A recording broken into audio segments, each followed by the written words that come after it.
आज घर जाने के लिए उसे काफी देर हो गई। एक दूसरे एम्प्लॉय की छुट्टी के कारण सारा काम अब उसे करना पड़ गया था। रात के करीब 11 बजे उसने ऑफिस बंद किया और घर के लिए निकला। अपनी बाइक निकालने की कोशिश करने लगा पर बाइक स्टार्ट ही नहीं हो रही थी। अरे यार, अब इससे क्या हो गया? वो काफी देर तक कोशिश करता रहा लेकिन बाइक स्टार्ट नहीं हो रही थी। मोबाइल निकालकर उसने मैकेनिक को फोन किया पर वो फोन नहीं उठा रहा था। मोबाइल देखा तो बैटरी भी खत्म हो रही थी। क्या मुसीबत है, लगता है आज घर टैक्सी से ही जाना पड़ेगा। उसने सड़क से जाते हुए टैक्सी को हाथ किया। उसकी किस्मत अच्छी थी, टैक्सी भी रुक गई। सर, कहाँ चलना है? मारिया सोसाइटी। सर, वहाँ तक तो नहीं जा सकेंगे। हाँ, पर करीब छोड़ दूंगा। कोई बात नहीं, वहाँ से मैं पैदल चला जाऊंगा। और दोनों का सफर शुरू हो गया। कुछ दिन पहले ही उसे ये नौकरी लगी थी। नया शहर, नई जॉब, नए लोग। पर कुछ ही दिनों में वहाँ के लोगों में अच्छी तरह से घुल मिल गया था। वैसे उसकी शिफ्ट 6 बजे ही खत्म होती थी पर आज पहली बार उसे ऑफिस में काम करते करते वक्त का पता भी नहीं चला था। रात काफी होने के कारण सड़क पूरी तरह सुनसान पड़ी थी। उसने टैक्सी से बाहर देखा तो होटल भी अब बंद हो रहे थे। कुछ ही देर में वो अपनी तय जगह पर पहुंच गए। टैक्सी से उतरकर उस आदमी ने पर्स में से कुछ पैसे निकाले और टैक्सी ड्राइवर की तरफ देखकर कहा, कितने पैसे हुए आपके? कोई बात नहीं सर, मेरी आज की कमाई पूरी हो चुकी है। बस यहाँ से गुजर रहा था तो आपको परेशानी में देखा, इसलिए लिफ्ट दे दी। शुक्रिया भाई। ठीक है सर, फिर मिलेंगे। इतना कहकर वो टैक्सी ड्राइवर अपनी टैक्सी लेकर वहाँ से चला गया। अब उसे पैदल अपने घर जाना था जो करीब आधे घंटे की दूरी पर था। चलते चलते वो एक पुल के पास पहुंच गया जो सिर्फ पैदल यात्रियों के लिए ही बना था। उस पुल के नीचे से जाने में उसे थोड़ी हिचकिचाहट महसूस हो रही थी पर वो जायज भी था क्योंकि कुछ दिन पहले ही उस पुल के नीचे एक आदमी की लाश पुलिस को मिली थी। उस आदमी की मौत का कारण पुलिस अभी तक खोज रही थी पर कुछ लोगों का मानना था कि शायद वो आत्महत्या थी। अब ऐसी किसी भी जगह से हमें थोड़ा तो डर लगता है जहां हमने खुद किसी की लाश देखी हो। दूसरा रास्ता काफी दूर था, मतलब रोड की दीवार पार करने के लिए उसे 1 किलोमीटर का सफर चलकर तय करना होगा। उसने सड़क के दोनों तरफ देखा तो वहां कोई भी नहीं था। उसने पुल के एक छोर पर खड़े होकर भीतर की ओर देखा तो कुछ ही कदम का फासला तय करके वो दूसरी तरफ जा सकता था पर नीचे काफी अंधेरा होने के कारण उसका दिल घबराने लगा। मोबाइल निकालकर उसने टॉर्च ऑन कर दी और पुल के भीतर कदम रखा ही था कि तभी मोबाइल की टॉर्च बंद हो गई। काम के चक्कर में उसने अपना मोबाइल चार्जिंग पर ही नहीं लगाया था।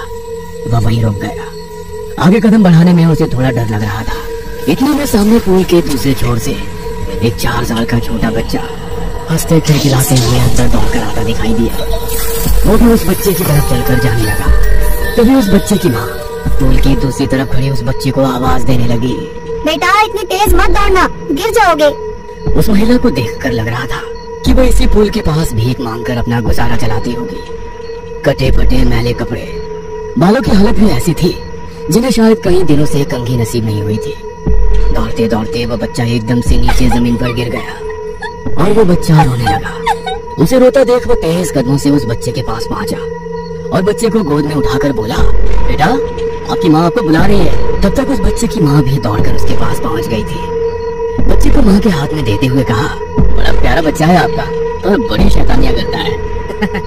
माँ ने हल्के से मुस्कुराते हुए अपने बच्चे की तरफ देखते हुए कहा, हाँ शैतानी तो करेगा ही, शैतान जो ठहरा। और एकदम से उस औरत का रूप ही बदल गया। उसका वो डरावना रूप देखकर उसके दिल की धड़कन ही रुक गई। डर के मारे वो तेजी से उस पुल के बाहर की तरफ दौड़ने लगा। वह पुल से बाहर आने वाला था और उसने देखा कि सामने वही महिला खड़ी है। वही एकदम से रुक गया और मुड़कर दूसरी तरफ दौड़ने लगा और दौड़ते हुए सामने उसे वही बच्चा नजर आया जो पुल के दूसरे छोर पर था। अब वो उस पुल के बीचों बीच खड़ा था। सामने वो बच्चा हंसते खिलखिलाते कभी पुल की एक दीवार को तो कभी दूसरी दीवार को छूते हुए खेलने लगा। सामने का वो दृश्य देख उसकी जान हलक तक आ गई। वह सामने से तो नहीं जा सकता था। उसने पीछे देखा और अब पीछे पुल के उस छोर पर अब वो महिला नहीं थी। दोबारा सामने देखा तो वो बच्चा अभी भी हंसते हुए दौड़कर दीवार के साथ खेल रहा था। बिना कुछ सोचे वो पीछे मुड़ा और बाहर निकलने के लिए दौड़ ही रहा था कि तभी उसका ध्यान अपने पैरों पर गया जिन्हें नीचे बैठी उस महिला ने पकड़ रखा था। तभी पुल के छोर से एक तेज रोशनी भीतर आने लगी। उसने उस तेज रोशनी की तरफ देखा और उसे कुछ भी नजर नहीं आ रहा था पर एक औरत की बेहद डरावनी हंसी उसके कानों में गूंजती रही। अगले दिन वो होश में आया तो सुबह हो चुकी थी। वो किसी अस्पताल के बेड पर था। उसे होश में आया देख नर्स ने कहा, अब आपको कैसा लग रहा है? जी अब मैं बिल्कुल ठीक हूँ। वैसे मुझे यहाँ कौन लाया? तभी वहाँ बैठा वार्ड बॉय बोला, आपको यहाँ लाने वाले अभी आते ही होंगे। तभी दरवाजा खोलकर वही टैक्सी ड्राइवर भीतर आ गया। अरे तुम यहाँ कैसे? उनकी तरफ देखते हुए नर्स ने कहा, अरे यही तो है जो रात को 2 बजे आपको यहाँ लेकर आए, वरना आपकी जान पर बन सकती थी। उसके पास बैठते हुए टैक्सी ड्राइवर ने पूछा, अब कैसी तबीयत है आपकी? मैं तो अब बिल्कुल ठीक हूँ, पर तुम मुझे यहाँ कैसे लेकर आए? सर, आपको छोड़कर टैक्सी लेकर घर पहुँचा तो नीचे उतरते वक्त पीछे की सीट पर देखा तो आपका बैग मेरी टैक्सी में ही रह गया था। कुछ जरूरी सामान होगा इसलिए मैंने टैक्सी वापस घुमाई और जहाँ आपको ड्रॉप किया था उसी जगह पर आ गया, पर आप वहाँ नहीं थे। मैं टैक्सी थोड़ा आगे लेकर आया और आपकी सोसाइटी की तरफ जाने वाले पुल के नीचे नजर डाली तो आप खड़े थे। मैंने टैक्सी से आपको आवाज लगाई पर आप मेरी किसी बात का जवाब ही नहीं दे रहे थे। तभी मैंने टैक्सी पुल की तरफ मोड़ी और देखा तो आप काफी डर गए थे और डर के मारे आप एकदम से बेहोश हो गए और मैं आपको यहाँ लेकर आ गया। सच में मैं तुम्हारा शुक्रिया किस तरह से अदा करूं मुझे समझ में नहीं आ रहा। कोई बात नहीं सर, एक बात बोलूं? अरे बोलो ना। वो पुल काफी अजीब है, दोबारा रात के समय उस पुल के नीचे मत जाइएगा। टैक्सी ड्राइवर की बात सुनकर वह एकदम से खामोश हो गए और हाँ में गर्दन हिलाई। अच्छा सर, आपका ख्याल रखिएगा, मैं चलता हूँ। कहते हुए वो टैक्सी ड्राइवर वहाँ से चला गया। वो बेड पर आंखें बंद करके टैक्सी ड्राइवर की बात पर सोचने लगा। उसे इस तरह ख्यालों में खोया देखकर नर्स ने पूछा, क्या हुआ? आप कुछ परेशान लग रहे हैं। वो पुल बड़ा ही अजीब है, लेकिन ऐसा क्या है उस पुल में? नर्स ने हाथ में लिए इंजेक्शन को लोहे की सलियों से टंगी ग्लूकोज की बोतल में इंजेक्ट करते हुए कहा, सच में आप बड़ी किस्मत वाले हैं साहब। वो तो है, मुझे तो कल ही लगा था कि मेरा खेल खत्म हो चुका है।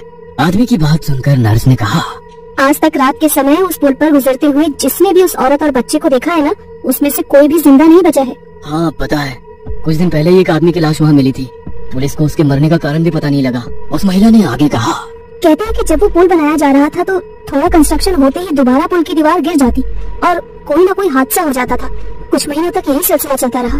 फिर किसी इंजीनियर ने कहा कि पुल के नीचे किसी जिंदा इंसान को दफनाना होगा। जिंदा इंसान को? हाँ, और वो माँ बेटे जो पुल में दिखाई देते हैं वही पास ही सड़क पर भीख मांगकर अपना गुजारा करते थे। फिर एक रात खाने का लालच देकर उन्हें इंजीनियर और कुछ गुंडों ने पुल के नीचे ही गाड़ दिया। उसके बाद पुल तो बन गया, पर अब वहाँ आए दिन लोगों की मौतें होने लगी हैं।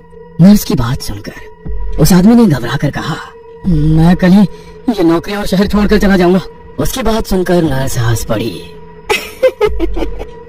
सर, आप इस शहर से तो क्या इस पुल से भी बाहर नहीं जा सकते। इतना कहकर उसका भयानक रूप उस इंसान के सामने आ गया जो अभी भी उस पुल के नीचे जमीन पर पड़ा था। डर के मारे उसकी आंखें सफेद हो गई और एक गहरी सांस लेते हुए वह हमेशा के लिए खामोश हो गया।